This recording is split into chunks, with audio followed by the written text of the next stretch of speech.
કુરકુરી crispy એવી શીંગની ચીક્કી એકદમ માર્કેટમાં મળે એવી તમે આ ટિપ્સ અને ટ્રિક્સ સાથે ઘરે બનાવશો તો પહેલી જ વારમાં પરફેક્ટ એવી કુરકુરી ક્રિસ્પી બનશે.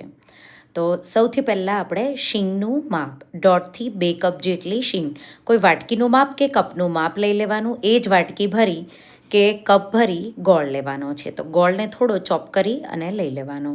હવે શીંગને ક્રિસ્પી થાય એ રીતે તમારે શેકી લેવાની. શેકાઈ જાય એટલે આપણે એના ફોતરા આ રીતે કાઢી લઈશું. તો ઠંડી થાય પછી આ રીતે એના ફોતરા તમે કાઢશો એટલે ઇઝીલી ફોતરા નીકળી જશે. પછી તમારે શીંગના 2 ભાગ કરી લેવાના છે, 2 ટુકડા થવા જોઈએ. જો આ રીતે તમે જાતે કરી શકો તો જાતે, નહીં તો પછી તમારે એક એક દાણો સેપરેટ કરી લેવાનો. પછી કડાઈમાં 2થી 3 ટીસ્પૂન જેટલું ઘી અને ગોળ ઉમેરી દેશું. 7થી 8 મિનિટ જેવું પાયો આવતા થાય.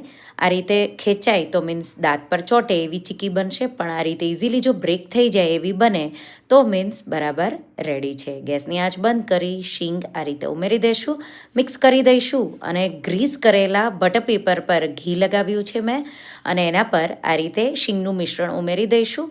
હલકો આ રીતે શેપ આપી અને ઉપર તમારે બટર પેપર પાછું ઘીવાળું ગ્રીસ કરી લગાવી દેવાનું અને પછી હળવા હાથે આ રીતે વણી લેવાનું. વણાઈ જાય એટલે હલકું એને ઠંડુ થવા દઈશું અને પછી આપણે એના પીસીસ આ રીતે કરી લઈશું. આ રીતે હું એને લાંબા બારની જેમ પીસીસ કરી રહી છું. તમે એના નાના નાના ટુકડા પણ કરી શકો. તો શીંગની ચીક્કી તૈયાર છે.